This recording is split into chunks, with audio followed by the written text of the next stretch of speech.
At the kitchen table, Mom snapped, "Get out and don't bother coming back." I didn't argue. I just grabbed my keys. I thought I knew what betrayal felt like. But nothing, absolutely nothing, prepared me for the day my own mother looked me dead in the eyes and snarled, "Get out and don't bother coming back."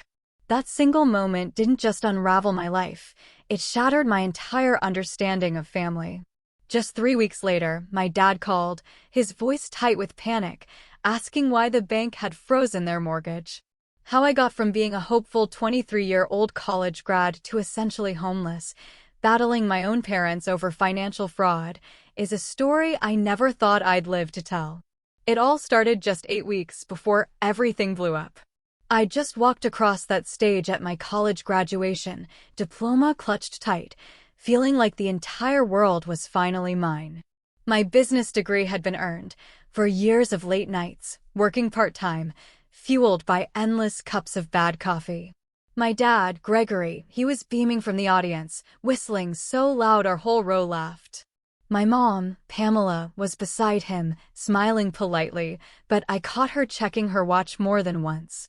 That pretty much summed up my relationship with them. Dad was my biggest cheerleader, always ready with a bad joke or a shoulder to cry on. Mom was complicated. She was the disciplinarian, the one who pushed me for perfect grades. Nothing was ever quite good enough. Honor roll? Why wasn't I valedictorian? Second place in a debate? Why wasn't it first? Still, I thought we had a functional relationship, if not exactly warm and fuzzy. Moving back home temporarily after graduation seemed like the smart thing to do. The job market was tough, and I figured I could save some money for 6 months before getting my own place. Dad was thrilled. "The house feels empty without you, kiddo," he'd said, helping me carry boxes up to my childhood bedroom. I tried my best to be a good houseguest. Every morning, I was up early, making coffee before Dad left for the insurance office. I cleaned up after myself, did extra chores, cooked dinner at least 3 nights a week.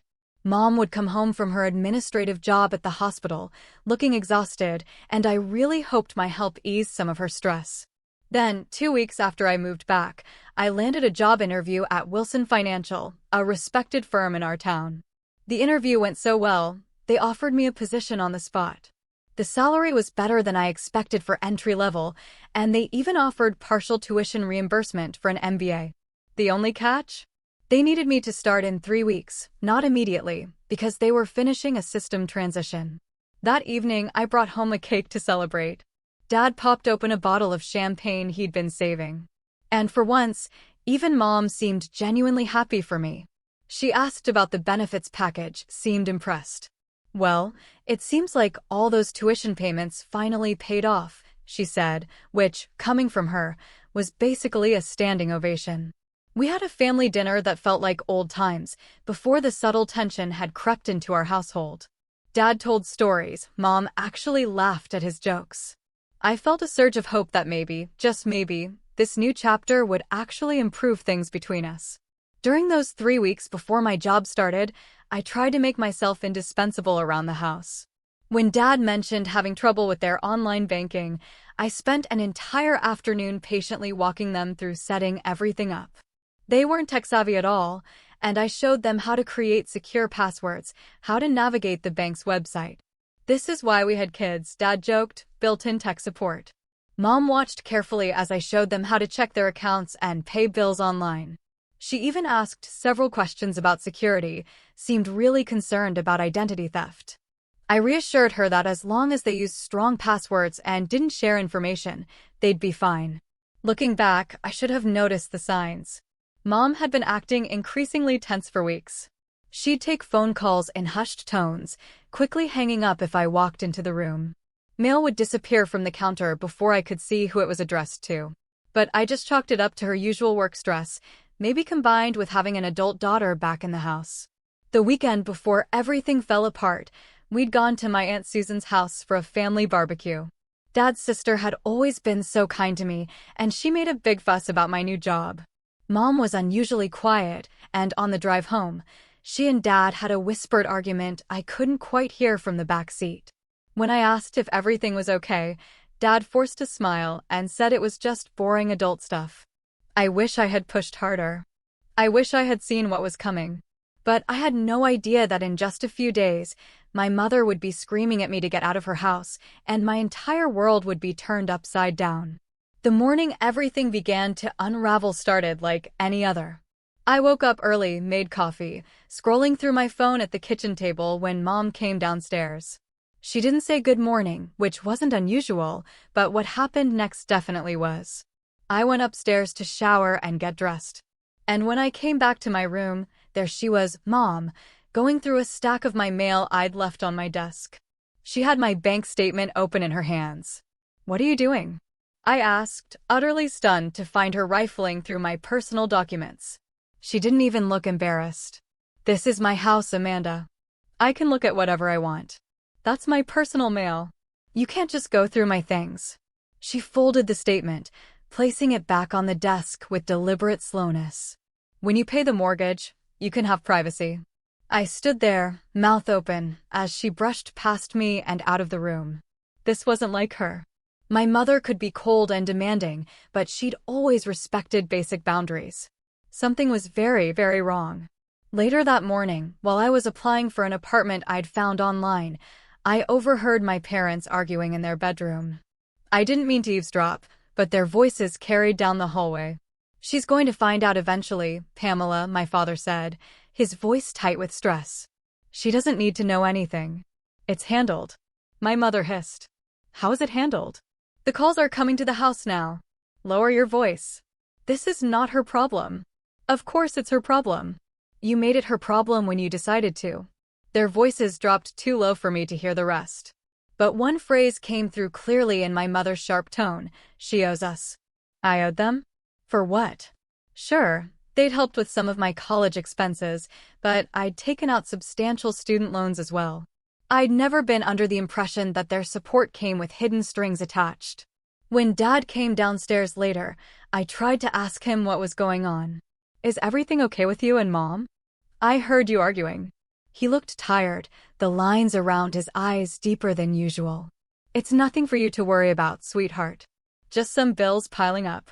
If you need help with bills, I can contribute now that I have a job lined up." No, he said quickly. "That's not necessary. Your mom is just stressed about work." But the look in his eyes told me he wasn't being truthful. For the first time, I felt a flicker of unease about my father too.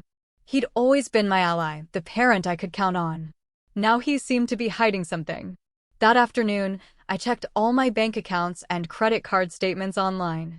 Everything looked normal. My credit score was still the excellent one I'd worked so hard to build throughout college, making every payment on time. Whatever financial problems my parents were having, they didn't seem to involve me directly. Still, the tension in the house was unmistakable. Mom barely spoke to me all day, and Dad seemed to be walking on eggshells around both of us. I decided to make my mom's favorite dinner, lasagna from scratch, as a peace offering. I spent the afternoon grating cheese, layering noodles, simmering sauce, hoping a nice meal might ease whatever was bothering her. When she came home from work, she barely acknowledged the effort. She ate in near silence, responding to Dad's attempts at conversation with one-word answers. When I asked about her day, she simply said, "Fine," and continued eating. Dad tried to compensate for her coldness by being extra cheerful, but his smile didn't reach his eyes, and I caught him glancing nervously at Mom several times. After dinner, I cleaned up the kitchen alone while my parents retreated to the living room. Through the doorway, I could see them having another hushed conversation. Mom looked angry, gesturing sharply, while Dad seemed to be pleading with her. I went to bed early that night, unable to shake the feeling that something bad was looming. As I lay awake, staring at my ceiling, I heard my mother's voice from downstairs, clear and cold. "She needs to deal with the consequences."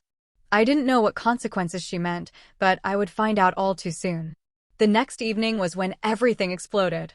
I'd spent the day filling out paperwork for my new job, avoiding my mother as much as possible. Dad had texted to say he'd be working late, which wasn't unusual, but it meant dinner would be just Mom and me. I decided to bring up the elephant in the room directly. As we sat at the kitchen table with plates of leftover lasagna, I took a deep breath and said, "Mom, I know something's wrong." If the family is having money problems, I want to help. My job starts next week, and I can contribute to bills until things get better. She looked at me with an expression I'd never seen before, a mixture of contempt and something that looked almost like fear. Now you want to help, she said, her voice brittle. What do you mean? I've always been willing to help.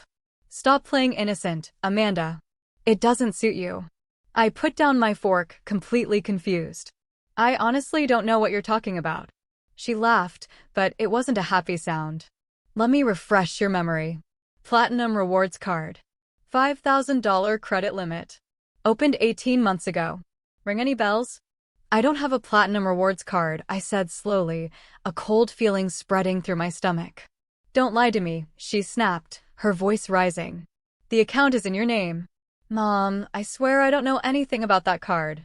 If there is an account in my name, I didn't open it. For a moment she stared at me, and then something in her expression shifted, not to understanding or remorse, but to a kind of calculated coldness.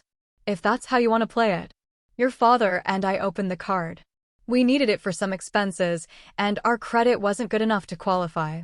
The words hit me like a physical blow. Asterisk, you used my name? My social security number? Without asking me, asterisk, don't be so dramatic. Families help each other. We put you through college, and we needed some help in return. That's identity theft, I said, my voice barely above a whisper. Her eyes flashed. It's family. But of course, you wouldn't understand loyalty, would you? Loyalty? You stole my identity. How much did you charge on this card I don't even know about? She waved her hand dismissively. It doesn't matter. What matters is that the payments are late, and now they're calling here asking for you. The room seemed to tilt around me as the implications sank in. Late payments. So you've been damaging my credit? The credit I worked so hard to build? Oh, poor baby and her precious credit score, Mom said with a sneer. Try raising a child and keeping a household running. Try dealing with real problems. I struggled to keep my voice steady. This is a real problem. What you did is illegal. You committed fraud, using my information. We're your parents, she shouted, slamming her hand on the table hard enough to make the plates jump. Everything you have is because of us. Your education. Your fancy new job. All of it. That doesn't give you the right to steal my identity. How am I supposed to trust you after this? Trust? She laughed again, that same hollow sound. Trust is a luxury. Dad knows about this? The betrayal deepened, spreading through me like poison. Of course he knows. It was his idea to use your information. I couldn't believe it. My father, who had always been my rock, had betrayed me in one of the worst ways possible. How many other accounts have you opened in my name? Mom's expression turned calculating. Just the one card. But something in her eyes told me she was lying. What else, Mom? What else have you done? Nothing that concerns you. It absolutely concerns me if you're using my name and social security number. My whole financial future is at stake. Your future, she spat. What about our future? What about the house you've been living in rent-free? What about all the sacrifices we've made for you? I've never asked you to sacrifice anything. And I offered to pay rent when I moved back in. You and Dad said no. Because we needed something else from you. Something more valuable than your pocket change. The cold feeling in my stomach intensified. My credit. My identity. She didn't deny it. Instead, she looked at me with something like satisfaction, as if she was glad I finally understood. We should work together to fix this, I said, trying to be reasonable despite my growing anger and fear. We need to pay off whatever balance is on that card and close the account, and you need to tell me about any other accounts you've opened in my name. There's nothing to fix, she said flatly. The situation is what it is. The situation is fraud. I was shouting now too. All pretense of calm gone. You could go to jail for this. Are you threatening me? Her voice dropped dangerously low. I'm trying to make you understand how serious this is. My whole financial future could be ruined. Your future, she scoffed. Always about you. So selfish, just like you've always been. The perfect little princess who thinks the world revolves around her. Her words stung. Not because they were true, but because they revealed how little she thought of me, how little she knew me. I've never been selfish, I said quietly. I've always tried to make you proud, to be good enough for you. If you want to make us proud, you'll handle this situation like an adult. Pay the card off and stop complaining. I didn't create this situation. You did. And now you expect me to clean up your mess. Our mess. She stood up, her chair scraping loudly against the floor. You ungrateful little brat. After everything we've done for you. Tears filled my eyes, but I refused to let them fall. Asterisk, what kind of parent steals from their own child? Asterisk, that's when she said it. The words that would change everything. Get out, she hissed. Get out and don't bother coming back. What? I stared at my mother, certain I had misheard her. You heard me. Her face was twisted with anger. I barely recognized her. Get out of my house now. Mom, you can't be serious. I looked around wildly, as if searching for someone to confirm this was just a bad dream. Where's Dad? I need to talk to Dad. Your father isn't here to save you this time. And he agrees with me. I couldn't believe that. Dad would never throw me out. I'm going to call him. Go ahead. She folded her arms across her chest. He won't pick up. I grabbed my phone and dialed his number with shaking fingers. It rang and rang before going to voicemail. I tried again, same result. See? Mom's voice was cold with triumph. He knows better than to interfere. I looked at her. This woman who had given birth to me, raised me, and was now throwing me out over a credit card she had fraudulently opened in my name. Something fundamental had broken between us. Something that could never be repaired. Fine, I said, my voice surprisingly steady despite the storm inside me. I'll go pack. You have 30 minutes, she called after me as I walked upstairs. In my childhood bedroom, I stood frozen for a moment, unable to process what was happening. The lavender walls I'd once found so comforting now seemed to be closing in on me. Photos of happier times mocked me from their frames. The family vacation to Florida when I was 12, my high school graduation with both parents proudly flanking me, Christmas morning just last year with all of us in matching pajamas. How had we gone from that to this? I grabbed my largest backpack and began stuffing it with essentials, underwear, socks, a few changes of clothes. My mind was racing, trying to figure out where I would go. I had some savings, but not enough for a security deposit and first month's rent. My new job wouldn't start for another week, and I wouldn't get paid for at least 2 weeks after that. As I packed, memories flooded through me. This room had been my sanctuary throughout my childhood.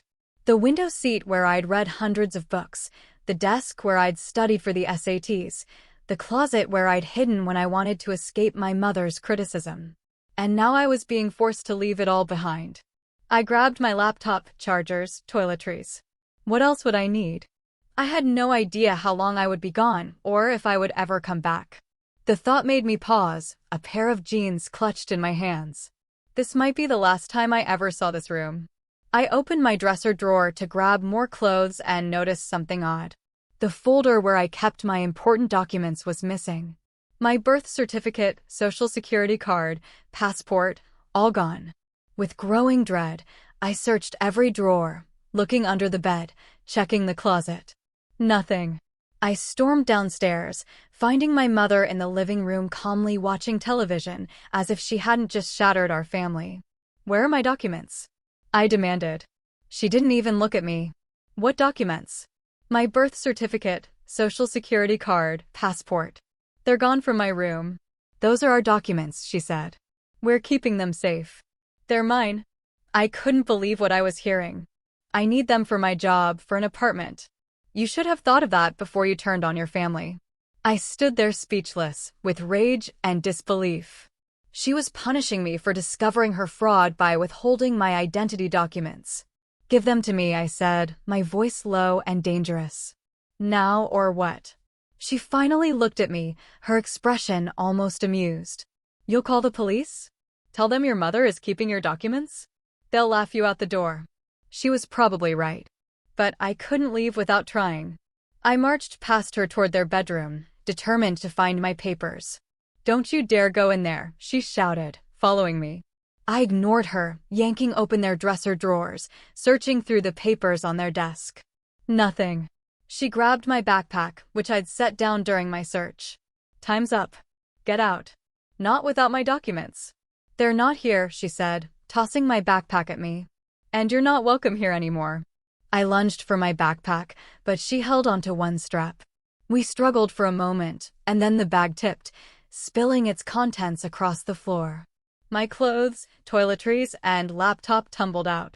My mother let go of the empty bag, watching with cold satisfaction as I scrambled to gather my belongings. "How can you do this?" I asked, looking up at her from the floor, tears finally spilling down my cheeks. "I am your daughter." For just an instant, something flickered in her eyes. A hint of the mother I thought I knew. But it vanished as quickly as it had appeared. "Not anymore," she said. "You made your choice." I stuffed everything back into my bag with trembling hands. There was nothing else to say, no way to reach her. Whatever had broken inside her had broken us too. I walked out the front door without looking back. The weight of my backpack was nothing compared to the heaviness in my heart. My car sat in the driveway, a 5-year-old Honda Civic that I'd bought with my own money during sophomore year. At least she couldn't take that from me. I threw my backpack onto the passenger seat and sat behind the wheel, trying to figure out what to do next. Where could I go? Who could I trust? Night was falling as I drove aimlessly through town, past the high school where I'd been valedictorian, past the park where Dad had taught me to ride a bike, past the ice cream shop where we used to go for family treats on summer evenings. Eventually, I parked in the lot of a 24-hour grocery store, too numb to make any decisions. I reclined my seat as far as it would go and stared at the ceiling of my car, replaying the evening's events over and over, looking for something I could have said or done differently. But the truth was, this wasn't my fault. My parents had committed fraud using my identity. And instead of apologizing and making it right, they had thrown me out when I discovered their betrayal. I must have fallen asleep eventually because I woke to sunlight streaming through my windshield and the harsh reality that I was essentially homeless. My back ached from sleeping in the car and my mouth felt dry and sour. As I sat up and tried to stretch in the confined space, the full weight of my situation hit me. Not only was I without a home, but my credit was damaged. My identity had been compromised. And my own parents, the people who were supposed to protect me, had been the ones to hurt me. In that moment, sitting in my car in a grocery store parking lot, I made a decision. I would not be a victim. I would take control of this situation and fight back. My parents had underestimated me, thinking I would either give in to their demands or crumble under pressure. They were about to learn just how wrong they were. My first call that morning was to my friend Stephanie. We'd been roommates in college for 3 years before she'd moved in with her boyfriend, Tyler. We'd stayed close after graduation, texting regularly and meeting for coffee. "Steph," I said when she answered, my voice cracking slightly. "I need help." To her eternal credit, she didn't hesitate. "What's wrong? Are you okay?" I gave her the condensed version. My parents had committed identity theft using my information. And when I confronted them, my mother had thrown me out. "Oh my God, Amanda," she gasped. "That's terrible. Where are you now?" "Sleeping in my car," I admitted.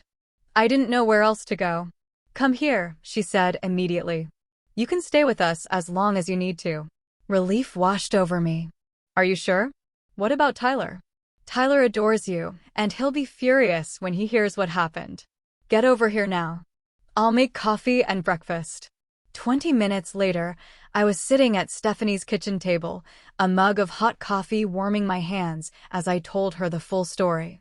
Tyler joined us halfway through, his expression growing darker as he listened. "That's not just wrong," he said when I finished. "It's illegal. You need to report this." The thought made my stomach clench. Report my own parents? I didn't know if I could do that.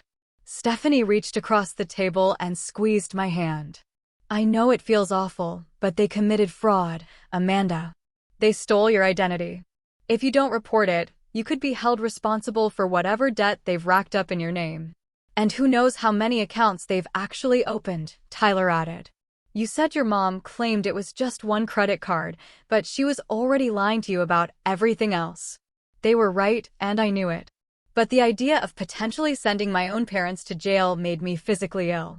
"Let's take this one step at a time," Stephanie suggested, seeing my distress. "First, let's find out exactly what's going on with your credit." We spent the morning visiting the 3 major credit bureaus online. What we found confirmed my worst fears. In addition to the Platinum Rewards card my mother had mentioned, there was a personal loan for $15,000 and a store credit card with a $2,000 balance, all opened within the last 2 years, all in my name, all with recent late payments. "This is worse than I thought," I whispered, staring at the screen in horror. "You need to place a fraud alert on your credit right away," Tyler said. He worked in banking and knew the procedures. "And you need to file a police report." I nodded numbly, still trying to process the extent of the betrayal. My parents hadn't just opened one unauthorized account. They'd been systematically using my identity for years. With Stephanie and Tyler's support, I placed fraud alerts with all 3 credit bureaus. Then came the hardest part, filing a police report for identity theft that would implicate my own parents.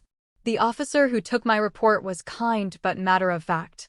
"Unfortunately, we see this kind of thing more often than you'd think," he told me. "Family members are actually the most common perpetrators of identity theft because they have easy access to your personal information." "What will happen to my parents?" I asked, my voice small. "That depends on whether you want to press charges. Some victims just want the fraudulent debts removed from their credit and don't pursue criminal charges against family members." I didn't know what I wanted yet. Part of me was still in shock, unable to believe my parents could do this to me. Another part was furious and wanted them to face consequences for their actions. "You don't have to decide right now," the officer assured me. "The important thing is that you filed the report, which you'll need to dispute the fraudulent accounts." Armed with the police report number, my next stop was the bank that had issued the Platinum Rewards card. I met with a fraud specialist named Melissa, who reviewed my documentation with a sympathetic expression. "I'm so sorry you're going through this," she said. "Identity theft is traumatic enough without it being committed by people you trust." "Will I be able to get the fraudulent charges removed from my credit history?" I asked. "Yes, but it's a process. We'll need to investigate, and you'll need to fill out an identity theft affidavit for each account." As Melissa walked me through the procedures, she noticed something concerning. "There's another inquiry here from 3 months ago. A mortgage lender." "A mortgage?" I felt dizzy. "I haven't applied for a mortgage." She frowned. "It looks like someone did, using your information. It was approved too." "My parents refinanced their mortgage 3 months ago," I said slowly, pieces clicking into place. "They said it was to get a better interest rate." "Using your identity," Melissa confirmed grimly. "That's a much bigger fraud than just a credit card. We're talking about hundreds of thousands of dollars." I left the bank with a stack of forms to fill out and a recommendation for Jessica Barrett, an attorney who specialized in identity theft cases. I called her office from the parking lot and was surprised when they offered me an appointment the same day. Jessica was a sharp, no-nonsense woman in her 40s who listened intently as I explained my situation. "Your parents have put you in an impossible position," she said when I finished. "But legally, the path forward is clear. This is fraud, plain and simple." "Even a mortgage?" I asked. "Especially the mortgage. That's bank fraud, which is a federal offense." The severity of what my parents had done was finally sinking in. "Will they go to prison?" Jessica's expression softened slightly. "That depends on many factors, including whether this is their first offense and how cooperative they are. But yes, it's possible." I must have looked as devastated as I felt because she added, "I understand this is your family, Amanda. These cases are always difficult. But think about what they've done to you. They've damaged your credit, stolen your identity, and when confronted, they threw you out of their house. They're counting on your familial loyalty to protect them from consequences." She was right. My parents, especially my mother, had been manipulating me, banking on the fact that I wouldn't turn them in. They had used my love against me. As I left Jessica's office with a plan to file formal complaints with all the financial institutions involved, my phone rang. It was my father. "Amanda?" His voice was strained. "Where are you? Your mother said you left." "Left?" I repeated, incredulously. "She threw me out, Dad. She told me to get out and not come back. She was upset. You know how she gets. Come home and we can work this out." "Work out what?" "The fact that you and Mom have been committing fraud using my identity for years." There was a long pause. It's not what you think. Really? Because I've spent all day talking to credit bureaus, the police, and a lawyer, and they all say it's exactly what I think: identity theft and fraud. You went to the police? His voice rose in panic. Amanda, what have you done? What have I done? What have you done, Dad? How could you do this to me? You need to drop this right now, he said, his tone hardening. You're making a big mistake. The mistake was trusting you and Mom. We're your parents. We gave you everything. And now you've taken everything. My home, my credit, my future. Don't be so dramatic. It's just money. Family is more important. I closed my eyes, feeling a wave of sadness. If family was so important, you wouldn't have stolen from me. Amanda, please. His voice softened, turning pleading. Your mother is beside herself. She didn't mean what she said. Come home, and we'll fix this together. For a moment, I wavered. This was my dad, the man who had taught me to ride a bike and checked under my bed for monsters, the parent I had always thought I could trust. But then I remembered the empty folder where my documents should have been. The way my mother had watched me scramble to gather my belongings from the floor. The cold finality in her voice when she'd said, "Not anymore." I can't come home, I said firmly. And I won't drop the fraud reports. What you and Mom did was wrong, and there have to be consequences. You'll regret this, he warned, his tone changing again. When this is all over and your mother and I are ruined, I hope you'll be satisfied. The call ended, and I sat in my car shaking. My own father had just threatened me for reporting a crime he had committed against me. The world had turned upside down. But despite the fear and sadness, I felt something else growing inside me: resolve. I wouldn't back down. I wouldn't let them manipulate me anymore. For the first time in my life, I was standing up for myself against my parents, and it felt terrifying and empowering all at once. 3 weeks passed in a blur of paperwork, phone calls, and adjusting to my new reality. Stephanie and Tyler had converted their home office into a bedroom for me, refusing any rent until I got on my feet. Just buy groceries sometimes, Tyler had said, and keep making that amazing lasagna. I had started my job at Wilson Financial, throwing myself into the work as a distraction from the chaos of my personal life. My coworkers were friendly and professional, and none of them knew the turmoil I was experiencing. I was grateful for the normalcy of the office, the predictable rhythm of meetings and deadlines. The fraud investigations were ongoing, but I had filed all the necessary paperwork and provided statements to the bank security department. Jessica, my attorney, had been worth every penny of her consultation fee, guiding me through the complex process. And though he had left several voicemails, alternating between pleading and thinly veiled threats, something made me answer this time. Hello. What did you do? He demanded, his voice ragged with stress. What are you talking about? The bank froze the mortgage. They're saying it's fraud and they're launching an investigation. We could lose the house, Amanda. A complex mix of emotions washed over me: vindication, guilt, sadness. I didn't do anything, Dad.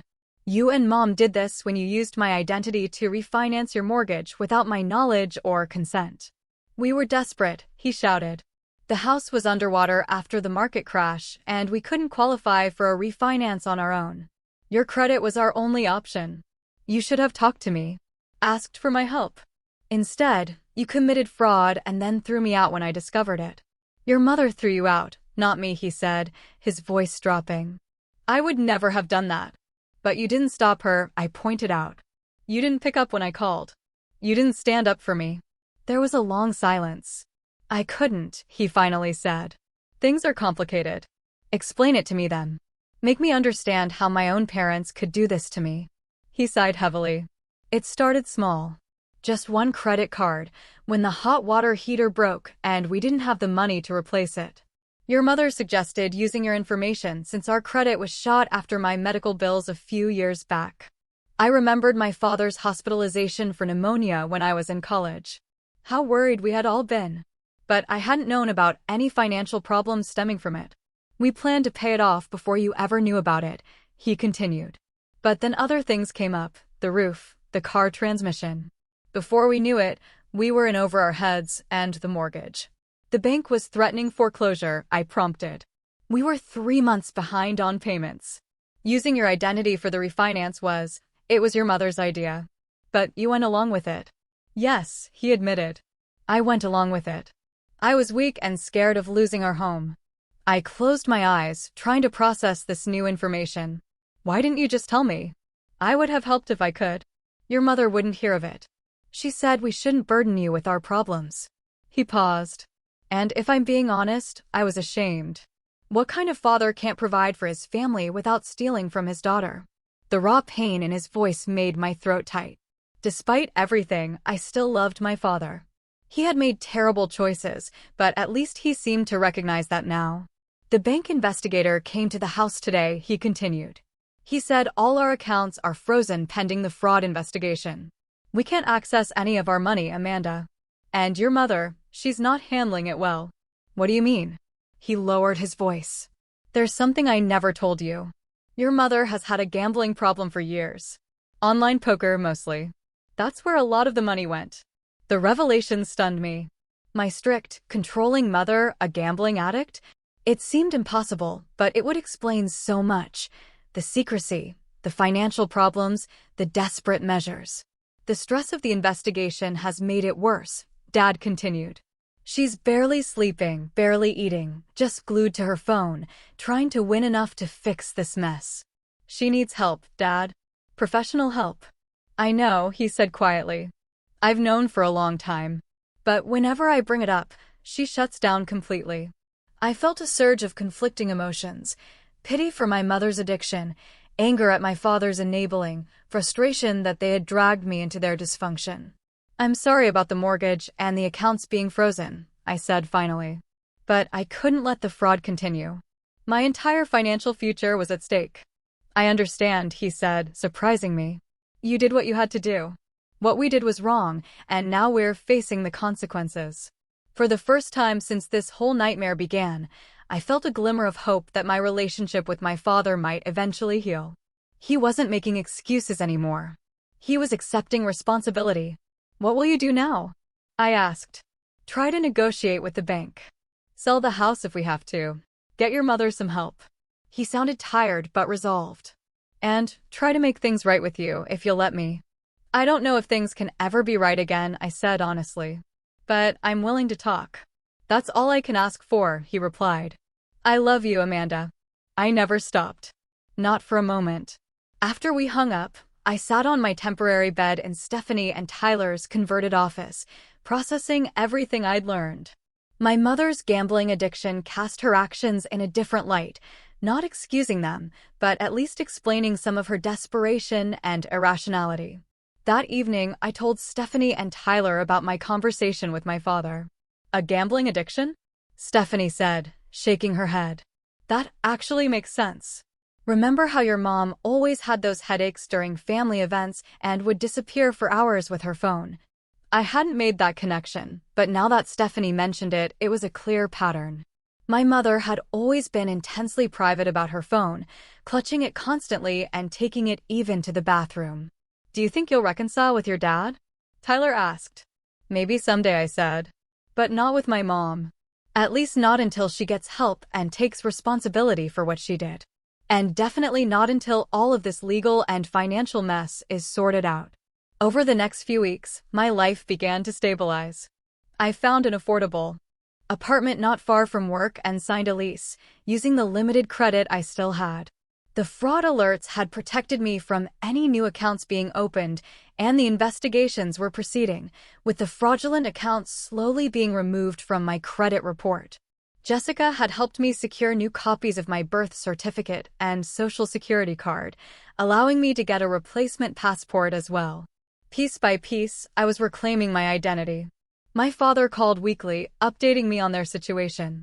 They were indeed selling the house, downsizing to an apartment they could afford on their actual income. My mother had initially refused therapy for her gambling addiction, but after the bank rejected their hardship application due to the fraud investigation, she had finally agreed to seek help. She still blames you, Dad admitted during one call. But I think deep down she knows this is her fault. Our fault. Is she still angry with me? I asked, hating that I still cared about her opinion despite everything. She's angry at the world right now, he said, but mostly at herself, I think. The therapist says that's common with addiction.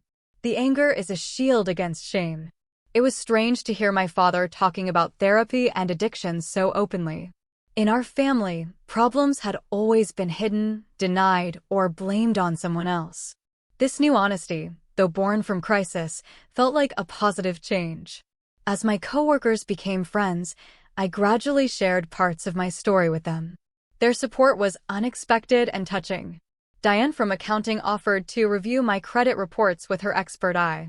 Marcus from the IT department helped me set up enhanced security on all my accounts. Rachel, my cubicle neighbor, invited me to join her support group for adults dealing with family trauma. Family isn't just blood, Rachel told me one day over lunch. It's the people who have your back when things get tough. Looking around at my growing circle of support, my loyal college friend, her kind boyfriend, my empathetic coworkers, I realized she was right. I was building a new kind of family, one based on mutual respect and genuine care, rather than obligation and control. 6 months after being thrown out of my childhood home, I was hosting a small dinner party in my new apartment. As I looked around at the smiling faces of my chosen family, I felt something I hadn't experienced in a long time: peace. A full 6 months had passed since that fateful night at the kitchen table. Winter had given way to spring, and my life had transformed in ways I never could have imagined.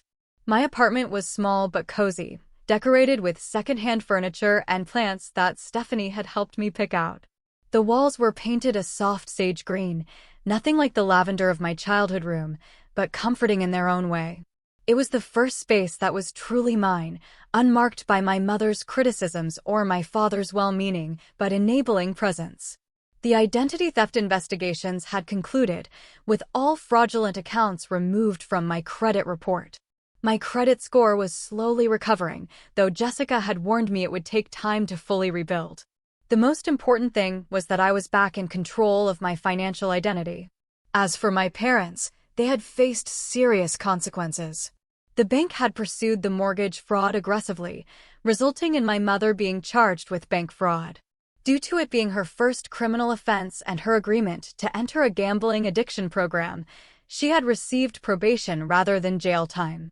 My father had avoided criminal charges by cooperating fully with investigators and demonstrating that he had been under duress from my mother's addiction.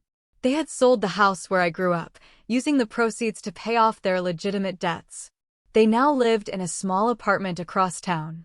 My father had reached out consistently throughout the ordeal, taking full responsibility for his actions and expressing genuine remorse.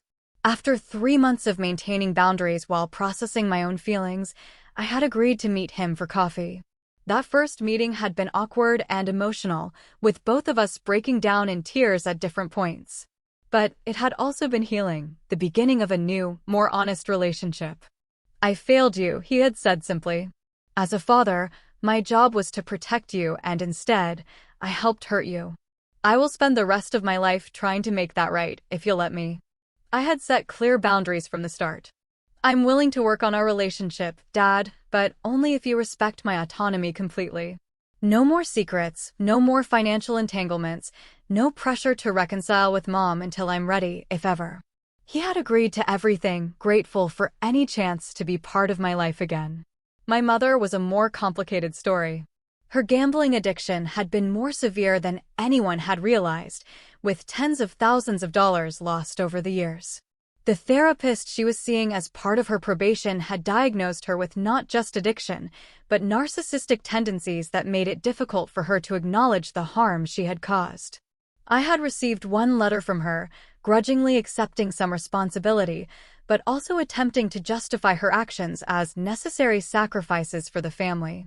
The letter had contained no actual apology, just an expectation that I would eventually get over it and return to the fold. I had shown the letter to my own therapist, Dr. Winters, who had helped me see it for what it was, an attempt to reestablish control, rather than rebuild trust. Healing doesn't always mean reconciliation, Dr. Winters had told me. Sometimes it means accepting that a relationship may never be healthy and creating appropriate distance to protect yourself. Those words had been liberating. For years, I had tried to earn my mother's approval, to be good enough to deserve her love. Now I understood that her inability to love unconditionally had nothing to do with my worth, and everything to do with her own limitations. My father had begun attending therapy as well, learning to establish his own identity separate from my mother's controlling influence. He had even started dating recently, a woman from his support group for partners of gambling addicts. He seemed happier, more authentic than I could remember seeing him in years. "Your mother and I should have separated long ago," he admitted during one of our monthly dinners. But I was afraid. Afraid of being alone. Afraid of failing as a husband. Afraid of what people would think. All that fear led me to make terrible choices. I understood fear better now too. The fear of disappointing my parents had kept me trapped in unhealthy dynamics for years. The fear of conflict had prevented me from setting necessary boundaries. The fear of abandonment had made me accept unacceptable behavior. But through this painful journey, I had discovered my own strength. I had faced my worst fear, being rejected by my own mother, and survived. Not just survived, but grown. My career at Wilson Financial was flourishing. I had received a promotion just 4 months into the job, impressing my supervisors with my work ethic and attention to detail. The steady income had allowed me to build a modest emergency fund, something I now recognized as essential for true independence.